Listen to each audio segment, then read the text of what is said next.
आदाब नमस्कार, मैं फैसल और आप देख रहे हैं नेशनल दस्तक। पूरी दुनिया में मुस्लिम देश जो है ईद मना रहे हैं। वहीं दूसरी तरफ ईरान, अमेरिका और इजराइल में युद्ध चल रहा है। भारत, पाकिस्तान, बांग्लादेश और तमाम जो एशियाई देश है बर्रे सगीर में भी कल ईद मनाई जाएंगी। लेकिन सोचिए, मस्जिद अल अक्सा में जिसके लिए ईरान ये युद्ध लड़ रहा है, फिलिस्तीन की आज़ादी के लिए, आज जब वहां पर लोग ईद की नमाज के लिए पहुंचे तो इजराइल ने क्या किया, उन पर गोलियां चला दी। ये पीछे तस्वीरें देख सकते हैं किस तरीके से भगदड़ मची हुई है। इजराइल वो शैतान है जो किसी को इंसान नहीं समझता, उसके लिए सब दुश्मन है। उसको सिर्फ एक ही भाषा समझ में आती है कि बच्चों को मारो, महिलाओं को मारो, सबकी हत्या करो। उसको सिर्फ हत्या ही करना ही पसंद है।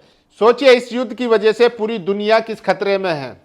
आज तेल की कीमतें बढ़ रही हैं, शेयर मार्केट एकदम डाउन हो चली है।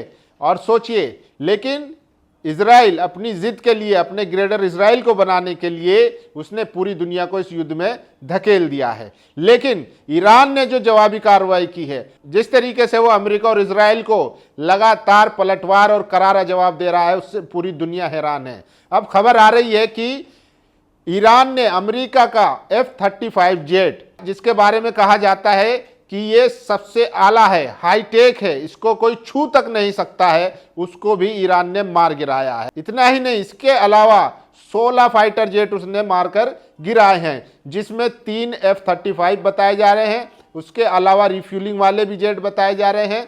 और अब खबर आ रही है कि ईरान ने कई इजरायली ड्रोनों को हवा में गिराया है।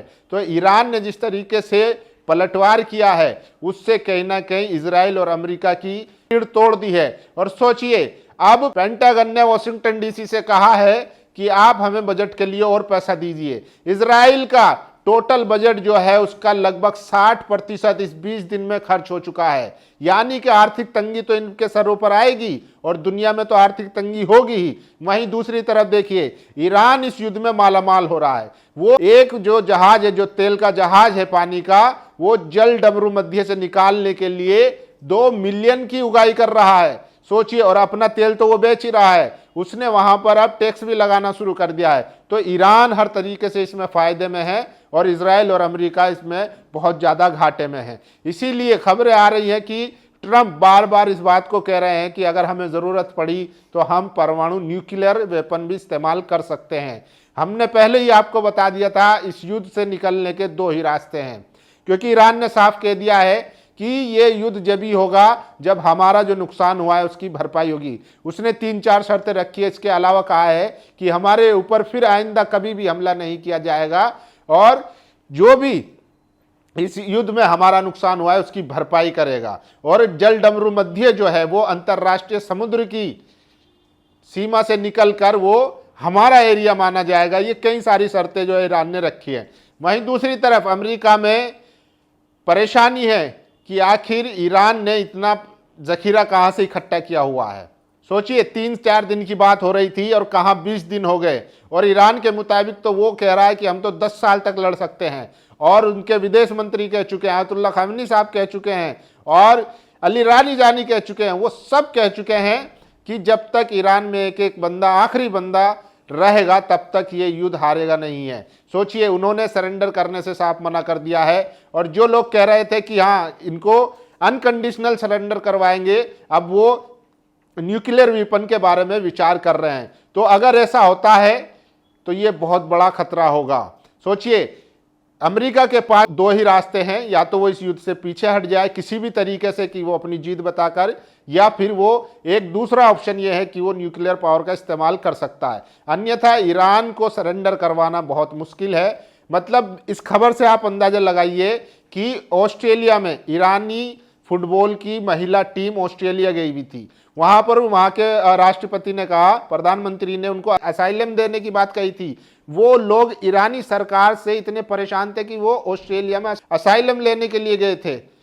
लेकिन जब उनको पता चला कि ईरान इस युद्ध में है और ईरान पर एक बड़ी आफत आ चुकी है, तो वो सारी महिलाएं जो हैं ऑस्ट्रेलिया छोड़कर वो ईरान वापस आ गई है और ईरान में उनका भव्य स्वागत हुआ है। तो सोचिए, ईरान के लोगों में जो जज्बा है अपने देश के लिए, और ये कहने की जरूरत नहीं है, आप तस्वीरों में देख सकते हैं ईरान में सड़कों पर लोग जश्न मना रहे हैं और इजराइल में लोग बंकरों में छिप रहे हैं। तो ये फ़र्क है ईरान में जो पिछले 40 सालों में आयतुल्लाह रूहुल्लाह खुमैनी साहब ने जो इस्लामी क्रांति की शुरुआत की थी, उनके ईरान के लोगों में जो जज्बा भरा था, विज्ञान हो, शिक्षा हो, हर तरीके से लोगों को सक्षम बनाया। उनको पता था कि वो एक न एक दिन युद्ध में जाएंगे। अमेरिका और इजराइल के निशाने पर ईरान है, क्योंकि इजराइल का, नेतन्याहू का ये सपना है कि वो ग्रेटर इजराइल बनाए और इन तमाम लेबनान हो, जॉर्डन हो, मिस्र हो, इन पर कब्जा करे, क्योंकि ग्रेटर इजराइल में ये सारे देश आते हैं, जिसमें सऊदी का भी कुछ हिस्सा आता है।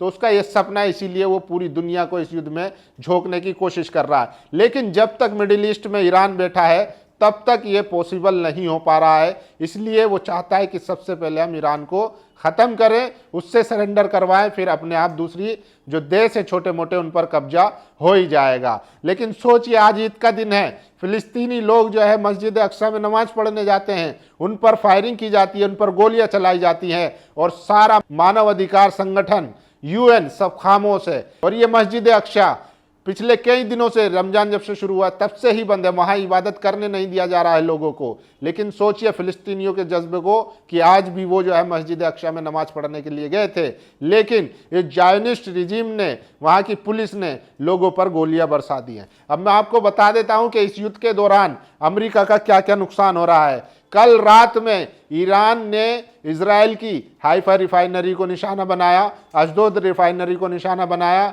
हाइफा और अशदोद रिफाइनरी वो रिफाइनरी है जहां पर ईरान का लगभग 60% तेल जो है वहां से आता है, यानी कि उसकी कमर तोड़ दी गई है। इसके अलावा अमेरिका के जो F-35 जेट्स हैं उनको भी मार गिराया गया है। ये ईरान ने बाकायदा वीडियो के जरिए दुनिया को बताया है कि ऐसा कोई फाइटर जेट नहीं है जिसको हम भेद ना सके।